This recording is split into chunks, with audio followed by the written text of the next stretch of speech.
My name is Michael Turner. I'm 41 years old, a software engineer living in Austin, Texas. For over a decade, I believed I had built something solid with my wife, Lauren Turner.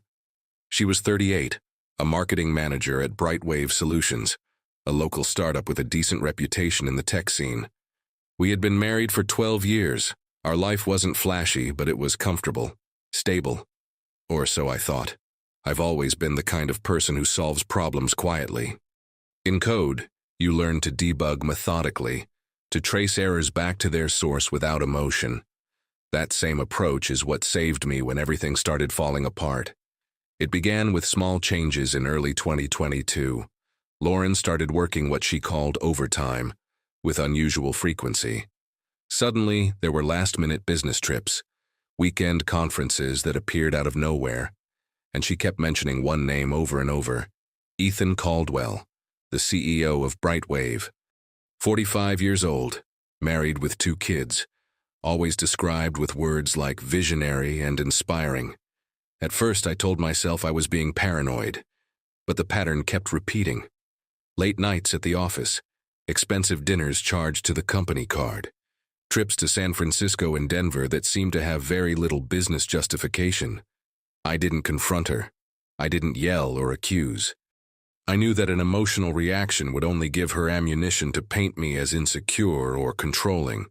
Instead, I did what I do best. I observed, and I collected data. If you enjoy stories of cold-blooded revenge and gripping plot twists, like this video and subscribe to the channel now. There are brand new unreleased stories here every day, each one more intense than the last. Lauren claimed the trips were for industry events, that the dinners were necessary networking. Ethan, the devoted family man on LinkedIn, positioned himself as a mentor and inspiration to his team. But numbers don't lie, and neither do corporate expense reports. I started cross-referencing her calendar with public event schedules. I checked hotel receipts that were filed for reimbursement.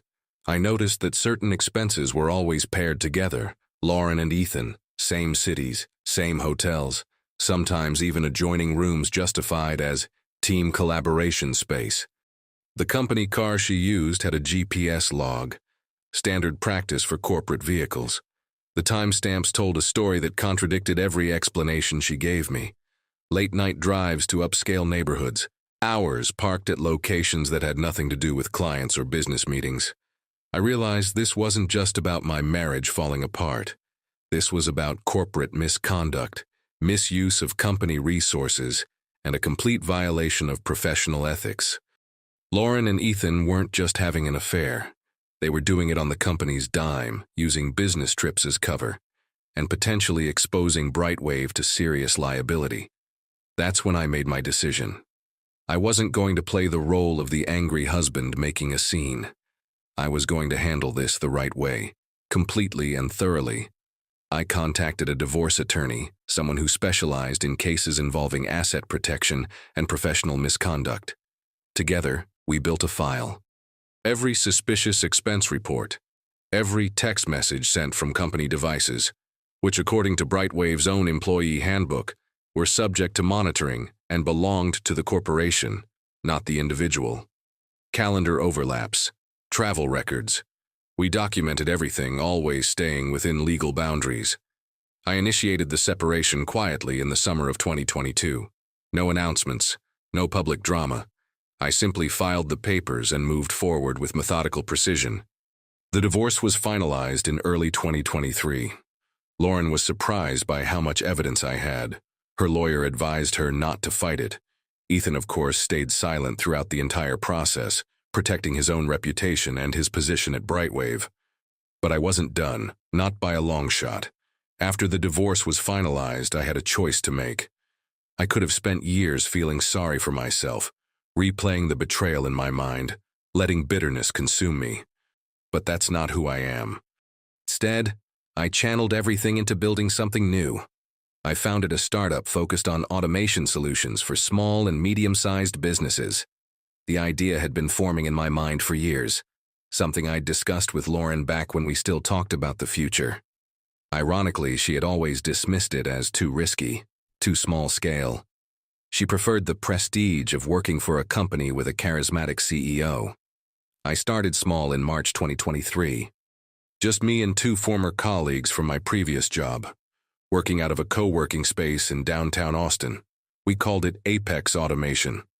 Our first product was a workflow management system that integrated with existing business software, something that filled a genuine gap in the market.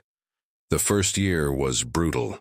18-hour days, living on savings, eating instant ramen more often than I care to admit.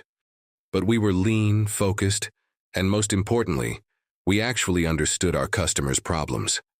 We weren't chasing vanity metrics or trying to impress investors with buzzwords. We were building solutions that worked. By the end of 2023, we had 12 clients and had broken even.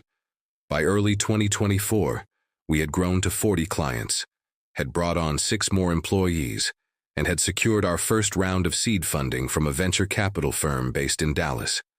They invested $700,000 for a 15% stake. I kept my head down and focused on growth. I didn't badmouth Lauren or Ethan to anyone in the Austin tech community, even though the story of our divorce had made its way through the gossip mill. When people asked, I simply said we'd grown apart, and left it at that. Professionalism costs nothing and pays dividends. Meanwhile, I kept a distant eye on Brightwave Solutions. Not out of obsession, but because in Austin's tech scene, you hear things. And what I heard wasn't good. The company had grown too fast without solid fundamentals. Ethan was more interested in appearing on local business podcasts and giving TED-style talks than actually managing the company. Client retention was dropping. Several key employees had left, citing poor leadership and unclear direction. There were whispers about financial irregularities. Nothing proven, but enough smoke to make investors nervous. The company had burned through 2 rounds of funding without achieving the growth metrics they'd promised. By mid-2024, they were struggling. Lauren, from what I heard, was still there, still defending Ethan, still believing in his vision. I wondered if she knew how precarious her situation really was. I didn't wish failure on anyone, but I also didn't feel any obligation to warn her. She had made her choices. Now she would live with the consequences. Apex Automation, meanwhile, continued to thrive. We landed a major contract with a regional healthcare network, providing automation tools for their administrative workflows. That single contract was worth $900,000 over 3 years. It validated everything we'd built and opened doors to similar opportunities. We moved into a proper office space, a renovated warehouse in East Austin, with exposed brick and plenty of natural light. We hired a full sales team, brought on a CFO, and started exploring acquisition opportunities to expand our service offerings. That's when Brightwave's name came across my desk again. It was September 2024. My CFO, Patricia Odoms, a sharp woman in her 50s with 20 years of experience in tech finance, walked into my office with a folder. "Michael, I need you to look at something," she said, sitting down across from me. I glanced up from my laptop. "What's up?" "There's a company looking for a buyer or a merger partner. They're in trouble, burning cash, losing clients, but they have some interesting IP and a client list that could complement ours nicely." "Who is it?" I asked. She slid the folder across my desk. Brightwave Solutions. I stared at the name on the cover page. For a moment, I didn't say anything. Patricia knew my history. She knew about the divorce, though she didn't know all the details.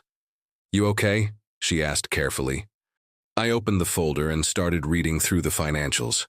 The picture was worse than I'd imagined. The company was hemorrhaging money, had defaulted on a loan, and was approximately 90 days away from insolvency. Their client list was decent, though shrinking. Their technology assets were outdated but salvageable. "This is a mess," I said. "It is," Patricia agreed, "but it's a mess we could clean up. The price would be low, probably around $1.5 million for the whole company. We could restructure, integrate their clients into our platform, and liquidate what we don't need. Conservative estimates put the value recovery at $3 to $4 million within 18 months. I closed the folder and looked at her. "You're telling me this is a good business decision?" "I'm telling you it's a business decision worth considering," she said. but I'll understand if you pass because of personal history." I thought about it for a long moment. Was this revenge? Or was it just business? Did it matter? "Set up a meeting with their board," I said finally. "Let's see if they're serious about selling." Patricia nodded and stood up. "I'll make the calls." After she left, I sat alone in my office, looking out the window at the Austin skyline. More than 2.5 years had passed since I'd discovered that my wife was cheating on me with her boss. Now I was in a position to potentially buy that boss's company. Life has a strange sense of irony. The due diligence process took 6 weeks. My team went through every document, every contract, every line of code that Brightwave had produced. What we found confirmed everything I'd suspected and then some. The company's problems went deeper than just poor management.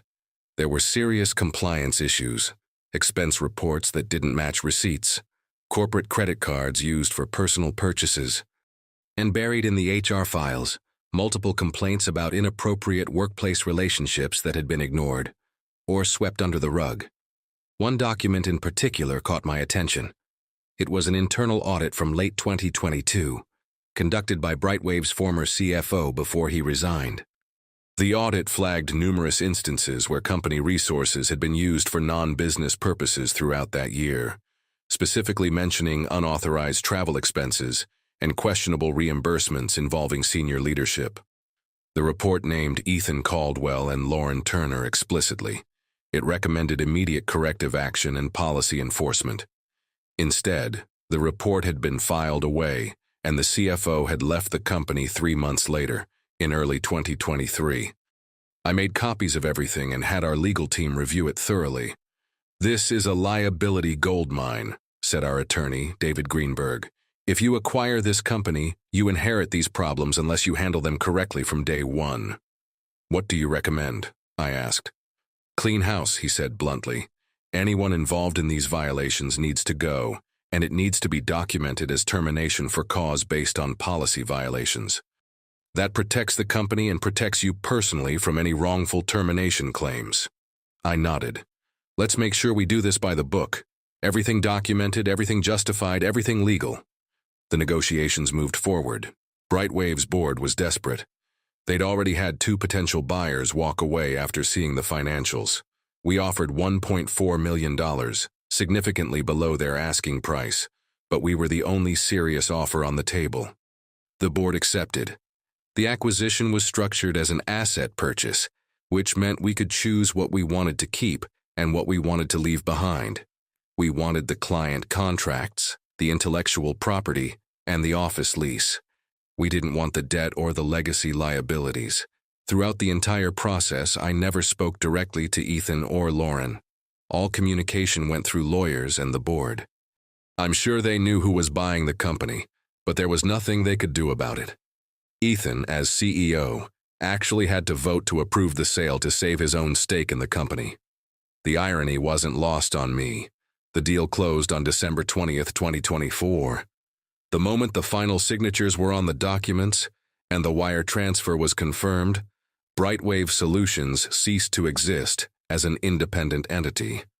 It became a wholly owned subsidiary of Apex Automation. I had scheduled a company-wide meeting at the Brightwave office for 9 a.m. on January 6, 2025, the first business day after the New Year holiday. I wanted to address all the employees personally, to explain what was happening and what it meant for their futures. I arrived at the office at 8:30. The building was familiar. I'd been there before for industry events back when Lauren and I were still married. Walking through those doors as the new owner felt surreal. Patricia was already there, along with David Greenberg and our HR director, Sandra Mills. We set up in the main conference room. At exactly 9 a.m., the employees filed in. There were about 30 people, looking nervous and uncertain about their futures. Ethan and Lauren were among them. I saw them the moment they entered. Ethan's face went pale when he saw me standing at the front of the room. Lauren's expression was harder to read, somewhere between shock and defiance. I kept my face neutral and waited for everyone to settle in. "Good morning," I began. "For those who don't know me, my name is Michael Turner. I'm the founder and CEO of Apex Automation, which as of last month is the new owner of this company. I know acquisitions are stressful, so I want to be direct with you about what's going to happen. I paused, looking around the room.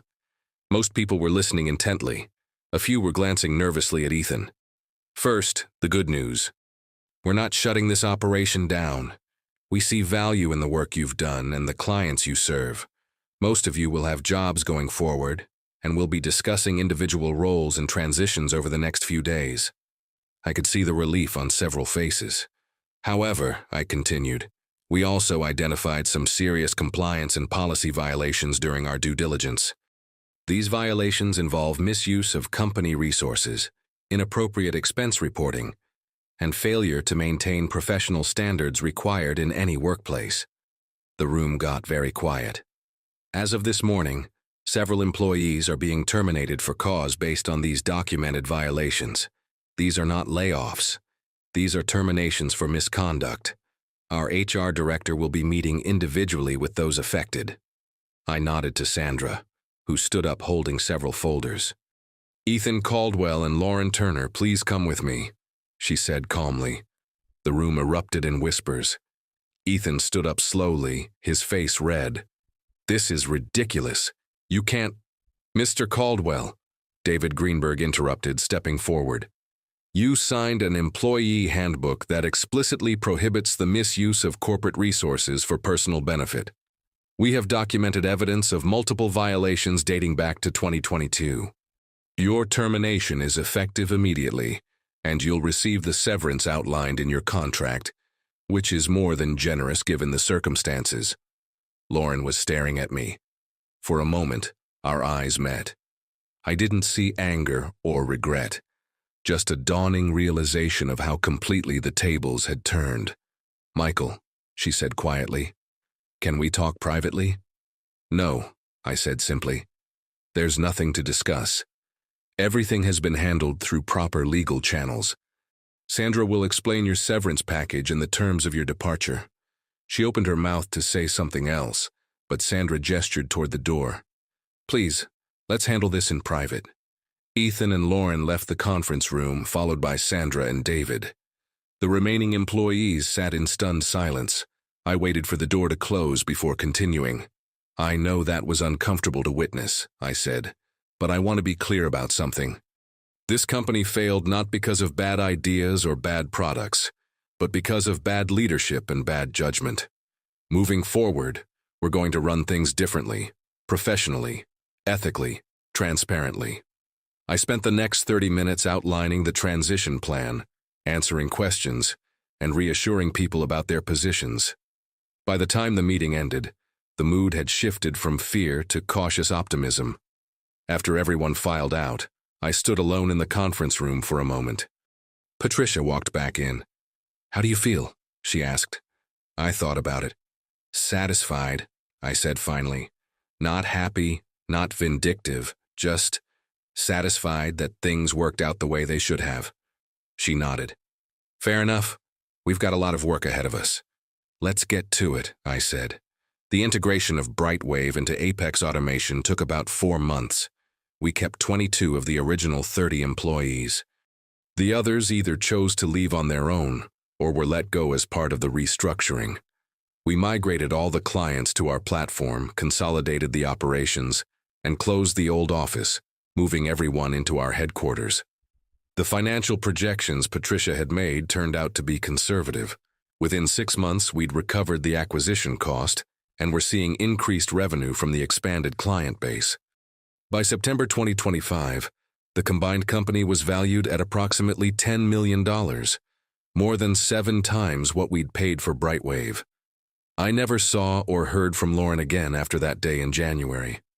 I heard through mutual acquaintances that she'd left Austin entirely, moving to Denver to take a position with a marketing agency there. A fresh start, I suppose. I wished her no ill will, but I also felt no need to reach out. Ethan's trajectory was more public. He tried to rebrand himself as a startup consultant, positioning the Brightwave sale as a successful exit rather than the near bankruptcy it actually was. But the Austin tech community is smaller than people think, and the truth has a way of getting around. Last I heard, He'd moved to Phoenix and was working in sales for someone else's company, a significant step down from CEO. As for me, I threw myself into building Apex Automation into something that would last. We weren't chasing unicorn status or trying to make headlines.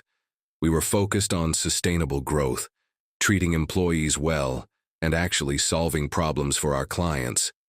In March 2025, I started dating again. Her name was Rachel Hoffman, a public defender I met through a friend. She was 36, smart, funny, and had absolutely no connection to the tech world. That was refreshing. She knew about my past. I was upfront about it, but she didn't define me by it. "So you bought your ex-wife's company and fired her?" she asked on our third date with a slight smile. "Technically, I acquired a failing company that happened to employ my ex-wife and terminated her for documented policy violations," I corrected. She laughed. "That's very specific phrasing." "My lawyer wrote it," I admitted. "I like it," she said. "Clean, professional, no drama." "That's the goal," I said. By summer, Rachel and I were serious. By early fall, she'd moved into my house in the Travis Heights neighborhood. It wasn't something I'd planned or rushed into, but it felt right, natural, built on honesty and mutual respect rather than comfort and routine. One evening in mid-September, we were sitting on the back deck watching the sunset over the Austin skyline. Rachel was reading a book, and I was checking emails on my laptop, something I probably did too often. "Can I ask you something?" Rachel said, setting her book down. "Of course. Do you ever think about what happened with Lauren and everything?" I closed my laptop and thought about it. "Sometimes," I said honestly, "not as much as I used to. When it first happened, I thought about it constantly. Every decision felt connected to it somehow, but over time it just became part of my history. Something that happened, not something that defines me." "Do you feel like you got revenge?" she asked. I considered the question carefully. "I don't think I set out to get revenge," I said. "I set out to protect myself and rebuild my life. The fact that Lauren and Ethan ended up facing consequences for their actions, that wasn't something I engineered specifically to hurt them. It was just the natural result of the choices they made." "But you did choose to buy that company," Rachel pointed out. "You could have walked away." "I could have," I agreed. "But it was a good business decision. Patricia ran the numbers. It made sense financially. The personal aspect was just an added bonus." "A bonus," Rachel repeated, smiling slightly. "Okay, maybe more than a bonus," I admitted. "Maybe it was satisfying to sign those termination papers. Maybe it felt good to walk out of that building knowing I'd come out on top. But I didn't do anything illegal. I didn't do anything unethical. I just let their own mistakes catch up with them." Rachel nodded. "I think that's fair. You played it smart." "I played it the only way I know how," I said. "Methodically, patiently, by the book." She picked up her book again but paused before opening it. "For what it's worth, I think you handled it better than most people would have. A lot of guys would have made a scene, burned bridges, done something stupid. That would have been easier in the moment," I said, "but more expensive in the long run." Looking back now, more than 3 years after discovering the affair, I can see how much has changed. I'm running a successful company with 60 employees and annual revenue approaching $12 million. I'm in a healthy relationship with someone who challenges me and supports me in equal measure. I've rebuilt my life completely. The lesson I learned wasn't about revenge, it was about control. When something terrible happens to you, when someone betrays you or wrongs you, you have a choice. You can react emotionally, lash out, make things worse. Or you can step back, assess the situation, and respond strategically. I chose strategy. I chose documentation over confrontation. I chose building something new over dwelling on what was broken. And when the opportunity came to close that chapter definitively, I was ready. Not because I'd been planning revenge, but because I'd been building a foundation strong enough to support whatever came next. Did I enjoy firing Lauren and Ethan? I won't lie and say there wasn't some satisfaction in it. But the real victory wasn't signing those termination papers. The real victory was building apex automation from nothing into something valuable. The real victory was proving to myself that I could start over and succeed. Ethan and Lauren made their choices. They prioritized short-term excitement over long-term stability. They violated professional ethics for personal gratification. And when the consequences caught up with them, they had no one to blame but themselves. I didn't destroy them. I didn't need to. They destroyed themselves. I just happened to be there to sign the paperwork when it all fell apart.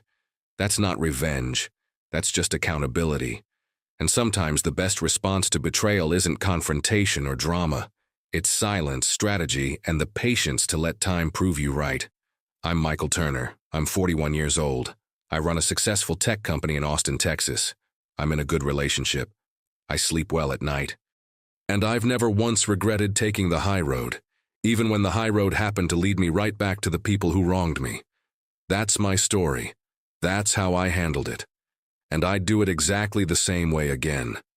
If you enjoyed this story, like this video and leave a comment telling me what you thought. And if you're not already subscribed to the channel, please subscribe and hit the notification bell to get alerts for new stories like this one. Thanks for watching, and I'll see you in the next one.